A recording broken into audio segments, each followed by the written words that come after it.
अजा एकादशी व्रत कब है और इसका क्या महत्व है और इसकी कथा आज हम जानेंगे। अजा एकादशी व्रत के बारे में भादो मास में कृष्ण पक्ष में पड़ने वाली एकादशी को अजा एकादशी कहते हैं। अब की बार अजा एकादशी 10 सितंबर रविवार को है।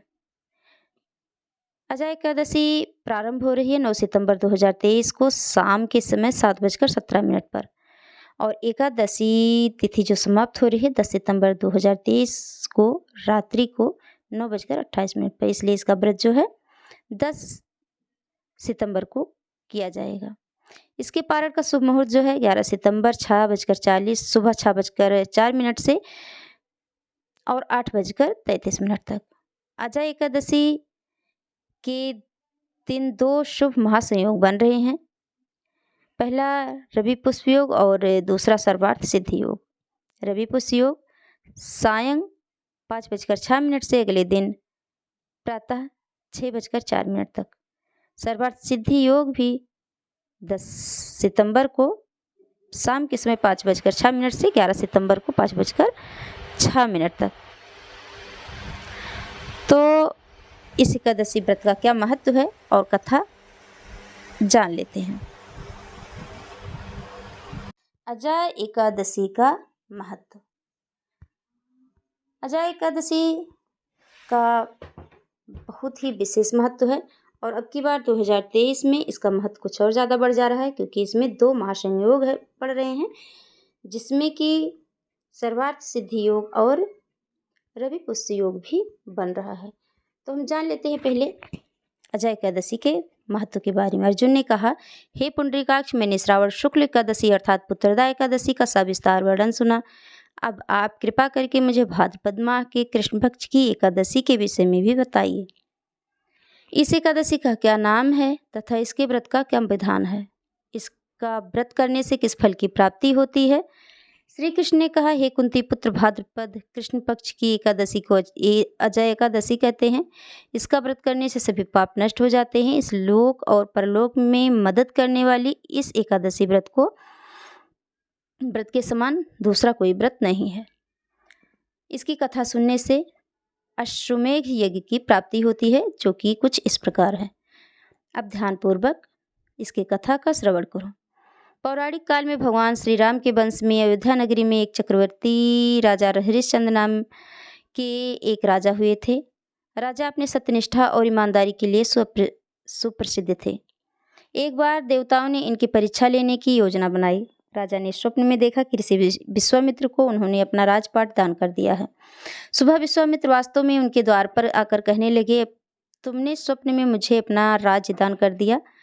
राजा ने सत्यनिष्ठ व्रत का पालन करते हुए संपूर्ण राज्य विश्वामित्र को सौंप दिया। दान के लिए दक्षिणा चुकाने हेतु राजा हरिश्चंद्र को पूर्व जन्म के कर्म फल के कारण पत्नी, बेटा एवं खुद को बेचना पड़ा।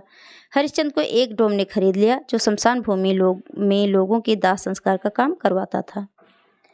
स्वयं वह एक चांडाल का दास बन गया। उसने इस चांडाल के यहाँ कफन लेने का काम किया, किंतु उसने इस आपत्ति के काम में भी सत्य का साथ नहीं छोड़ा। जब इसी प्रकार उसे कई वर्ष बीत गए तो उसे अपने इस नीच कर्म पर बड़ा दुख हुआ और वह इससे मुक्त होने का उपाय खोजने लगा। वह सदैव इसी चिंता में रहने लगा कि मैं क्या करूं, किस प्रकार इस नीच कर्म से मुक्ति पाऊं। एक बार की बात है, वह इसी चिंता में बैठा था कि गौतम ऋषि उसके पास पहुँचे। हरिश्चंद्र ने उन्हें प्रणाम किया और अपनी दुखभरी कहानी सुनाई। राजा हरिश्चंद्र की दुख भरी कहानी सुनकर महर्षि गौतम भी अत्यंत दुखी हुए और उन्होंने राजा से कहा, हे राजन, भादो माह के कृष्ण पक्ष की एकादशी का नाम अजा है। तुम उस एकादशी का विधान पूर्वक व्रत करो तथा रात्रि को जागरण करो, इससे तुम्हारे सभी पाप नष्ट हो जाएंगे। महर्षि गौतम इतना कहकर आलोप हो गए। अजा नाम की एकादशी आने पर राजा हरिश्चंद्र ने महर्षि के कहे अनुसार विधान पूर्वक उपवास तथा रात्रि जागरण किया। इस व्रत के प्रभाव से राजा के सभी पाप नष्ट हो गए। उस समय स्वर्ग में नगाड़े बजने लगे तथा पुष्पों की वर्षा होने लगी। उन्होंने अपने सामने ब्रह्मा, विष्णु, महेश तथा देवेंद्र आदि देवताओं को खड़ा पाया। उन्होंने अपने मृतक पुत्र को जीवित तथा अपनी पत्नी को राज्य से वस्त्र तथा आभूषणों से परिपूर्ण देखा। व्रत के प्रभाव से राजा को पुनः अपने राज्य की प्राप्ति हुई। सच्चा वास्तव में ऋषि ने राजा की परीक्षा लेने के लिए यह सब कौतुक किया था, परंतु अजा एकादशी के व्रत के प्रभाव से ऋषि द्वारा रची गई सारी माया समाप्त हो गई और अंत समय में हरिश्चंद्र अपने परिवार सहित स्वर्गलोक को गया। हे राजन, यह सब अजा एकादशी के व्रत का प्रभाव था, जो मनुष्य इस उपवास को करता है विधान पूर्वक तथा रात्रि जागरण करके उनके सभी पाप नष्ट हो जाते हैं और अंत में वह स्वर्ग को प्राप्त होता है। इस एकादशी व्रत की कथा के श्रवण मात्र से ही अश्वमेघ यज्ञ के फल की प्राप्ति हो जाती है। तो यह थी बहुत ही पवित्र और पावन अजा एकादशी व्रत की कथा। ओम जय श्री हरि।